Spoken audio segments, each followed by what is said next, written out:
Ebusuani komo ewo channel so haksi AGH Politics Avenue podcast stories a onia yajemre na yidibi exumwo yembo inra eye PAC committee onia ensem bi ebobo ewo ho a yidibi exumwo ni nyina ense eye government appointee bi sika ese wodi kuma eye Commissional General sika no anko ene me ne wokasa ya friend ewo Public Accounts Committee a onia yetoto na no dintie ma ne ba sa enu na no yi ni nyina no ye bobo awuram na yahwe ne nsema no ekosiye aha AGH Politics Avenue ene ADD kan subscribe to the channel, hit notification bell so share na afofra akan so ensa entum enkabi enidim ene ahobrasie mu ya na wajja comment under the comment section ho ede amame.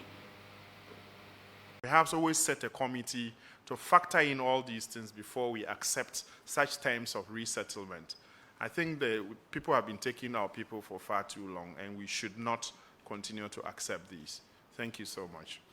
Well noted, Honorable Chair. All right, you are discharged. Now let's call Atwima Mponua District.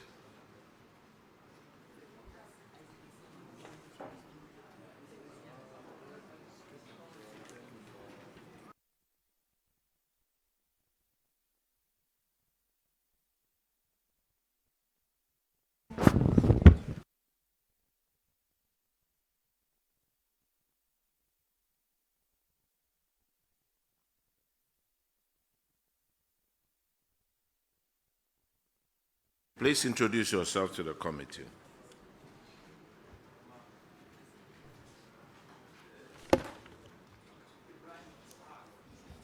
Ibrahim Isaac, the DC.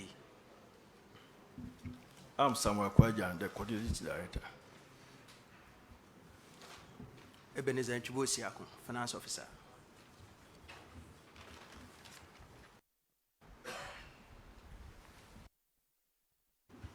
Now I see Atwima NY Abieja. Is that you? Atwima Mponua. You have the same name for about 3 or 4 districts. Why? Creative. It was one district. And later it was one divided district. into 3. Okay, so that one is different. Okay, so this municipal is different. Then you have Mponua. Honorable Frederick Ahinkwa will take that one on paragraph 120.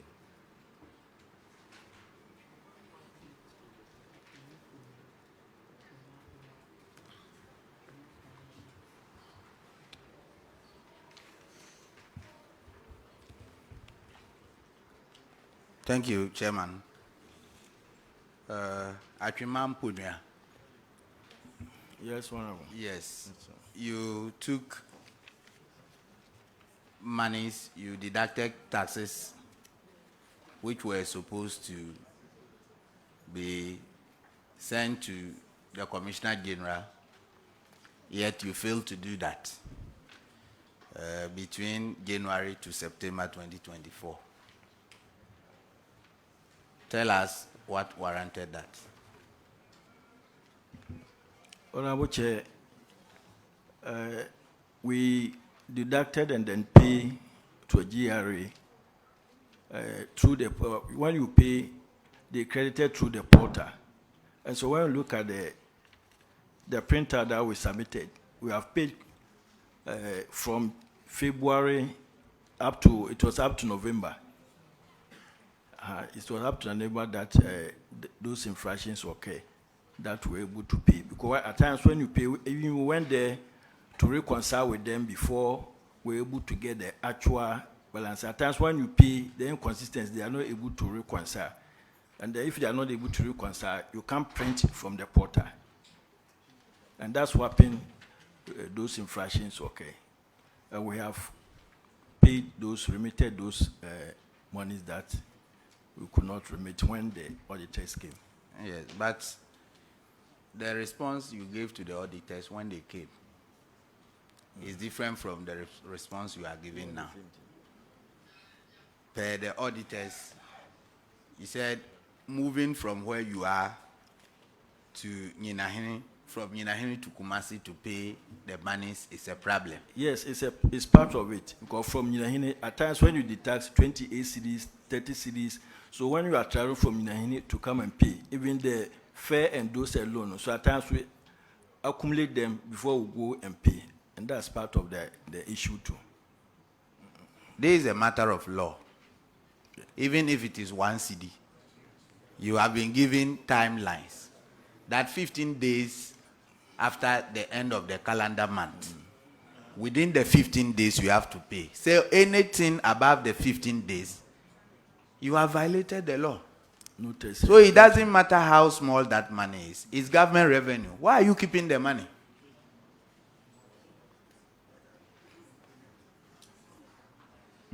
Okay, yeah. These monies were paid, actually, per our records. We know they were paid, but once you deduct the monies, you are not supposed to keep the monies. You are supposed to pay to the Commissioner General. Per your responses, that the money is delayed with you because moving from Nyinahini with those meager amount to pay to the Commissioner General account is a price. He just alluded to the fact. Yes. Why are you changing your stance? I'm not changing it. But what are you telling me? The law is the law. The law is saying when the money is deducted, you are not supposed to keep the money. You deduct the money when the calendar month ends. Within 15 days after the calendar month has ended, you are supposed to reimburse the Commissioner General. So even if it is a PESWA, per the law, you have to pay the money promptly. Noted, Honorable Chairman. This is what we want to hear. Thank you. So this thing should not reoccur again. Thank you, sir. Right?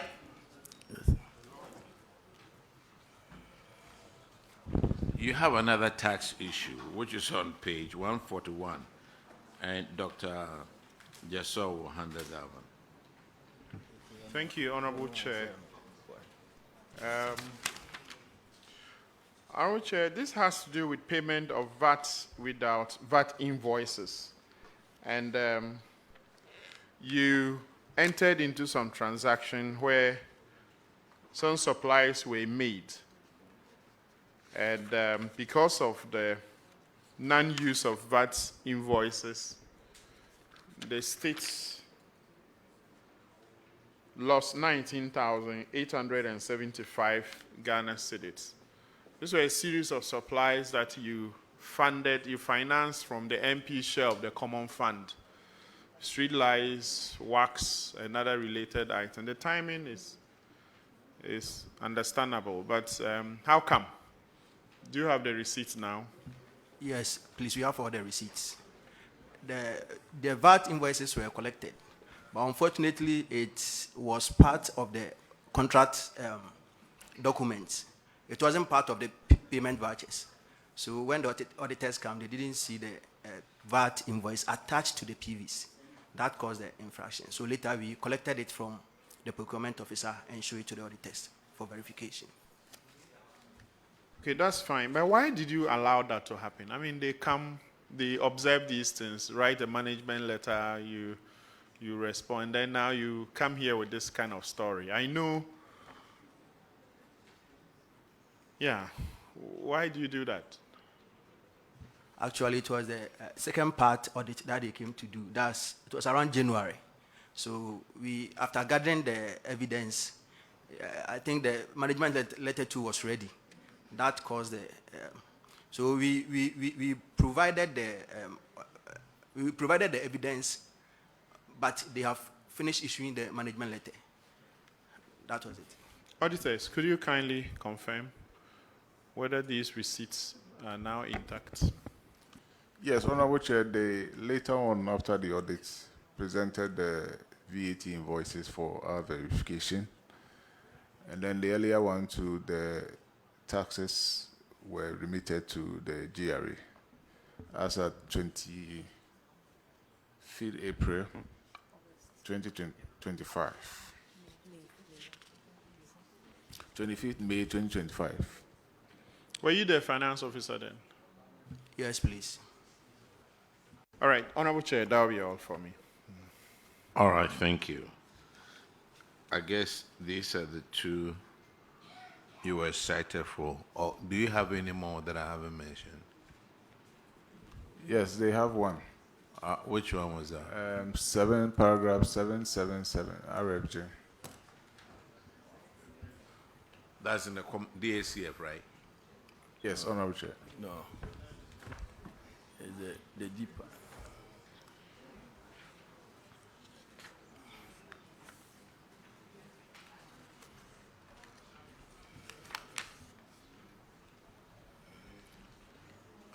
Delayed and abandoned projects. Isn't that so? Yes, sir. Yes, sir. Wait, Honorable Chair. Okay. Atwima Mponua. Mponua. It's a DACF project. What is the status of this project now?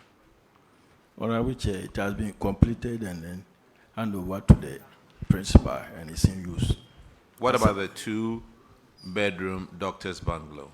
It has also been handed over to the commission and then handed over to the... Has it been completed? Yes, sir. Are the auditors aware of it? They are aware. They are aware. Auditors, could you confirm, please? Honorable Chair, the projects have been completed. We even have the pictures to that. Thank you. Right. Thank you. You are discharged. Thank you, Honorable Chair. Now let's call Suame.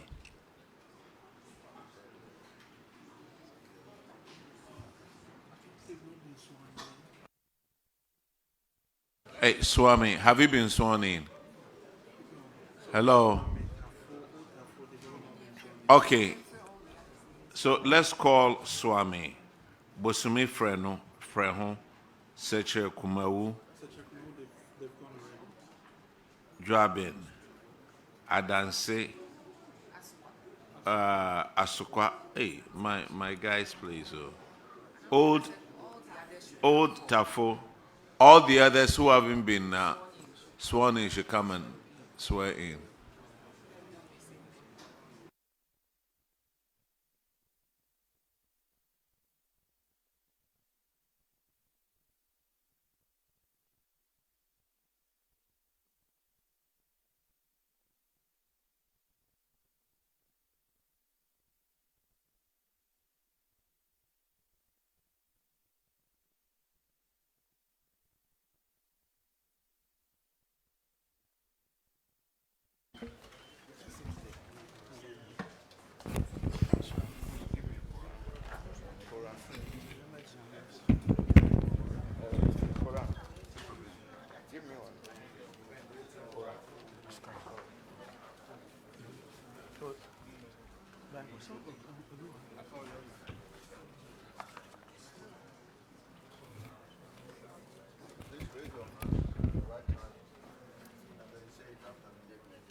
Do in the name of Almighty God swear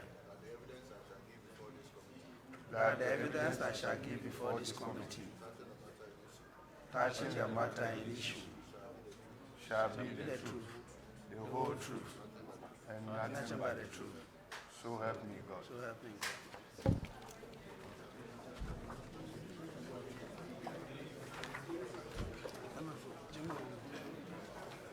Please, Swami should sit down.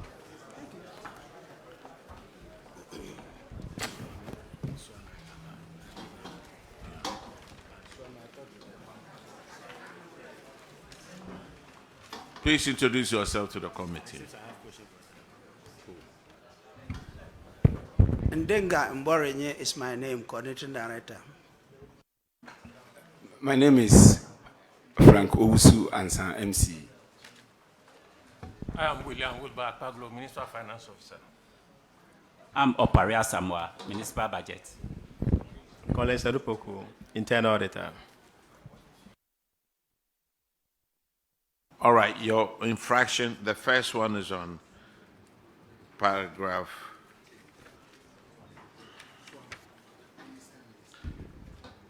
80. And Honorable N.S. Yabua. NSNM will take that one. Okay, thank you, Chair. Suame Municipal. We are dealing with inefficient revenue collection.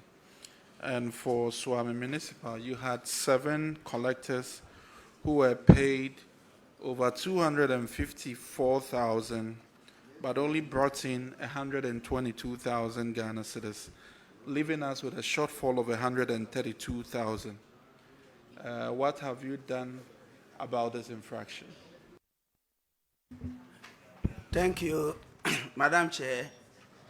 When this issue was raised, my predecessor engaged the revenue collector to find out what really happened. And they complained of the relocation of traders as a result of the construction of Suame Interchange and the road. So currently what we are doing to resolve the issue, we are engaging the leadership of the various groups of Suame Magazine and the market leadership. They also complain about low understanding of ratepayers. So we are doing some tax education now. Information services are doing some tax education now. We have also developed jingles and distributed to information centers on tax education. We as management have also decided that we'll get involved in the revenue mobilization. So we have put ourselves into 6 groups. And we have 38 revenue zones. So each group is tasked to take care of 6 zones. So we'll be involved in the day-to-day collection 5 times in a month. That is 1 week within the month. Some of the issues they raised also included delays in payment. So what we are doing to address that? But sir, I think you came with a prepared script of all your responses. But then I just want to find out, these collectors you indicated, what has become of all this training and all the lessons you are giving us between the last few months? Has there been improvement? Yes, Madam Chair. The report we are dealing with now is the 2024 report. In the 2025, we have seen significant improvement, but we are not out of the wood yet. That is why we are deploying all these strategies. We're also using a new software for revenue collection. And we are getting this from the Ghana Secondary City Program, the DLREV. I believe that the other assemblies are taking a cue from what Suame is giving us, and I think that it is important that we deploy all these systems to be able to track the revenue that we do collect. So as at 2024, how many revenue collectors did you have as an assembly? We have about 40 of them. We have about 15 who are permanent collectors. No, I asked a specific question. For 2024, how many collectors did you have at the time? Yes, we have about 40. Permanent, including as at December 2024, how many collectors? Yes, it's about 40 of them. About 40 of them? Yes. So, okay. So for the 33 other collectors, were they commission collectors or? Yeah, they were commission collectors. So how many collectors did you have who were on government payroll? 7 of them. So it's clear now that those on government payroll are the ones who are not performing. Okay. So has there been any sanctions applied to any of these government collectors on the payroll? Yes, my predecessor wrote to put embargo on their salaries. And after some time went, we noticed that they were improving, the embargo was lifted. Okay, that's a good one. And I expect that next year when you come, these 7 people would not be putting up these figures, because these are very worrying. Because if you have 7 out of 40 and you are making this shortfall, it's a bit concerning. So let's work hard, let's give them the training they need, and give them that supervision that we need. You were talking about a software. How would you reconcile what they bring in on a weekly basis? It was just last week that we deployed that. So we have a team that the MIS officers, they review it 2 weeks. The system is linked to the MIS office. So every 2 weeks, they go into the system, per the training that we give them. They go into the system to see how much is generated by each collector. So each collector is given a device. It's an on-spot device. When you collect, you input and generate a receipt from the system. And the information is transmitted to the MIS office. That's a very good one. And I think that this would also help with all the loopholes we have within our revenue collection system. So I think that the other assemblies, we need to take a cue from Suame, and next year we won't have these numbers coming from the region. Yeah, thank you. But on the issue of coming next year, I pray that I will not be here next year. Please. All right. The next infraction is on paragraph 141. And Honorable, no, wait a minute. It's on page 129, and Honorable Frankie Aboa will take care of that one. Thank you, Mr. Chairman. Suame Municipal. Let's do some short analysis on the performance of Zoom Lion, or the contract we have with Zoom Lion. We and some who team course watching on so. Mami and I was so generous. That's an so bad in the Dumbi Edomiania. Yebesan Asumo.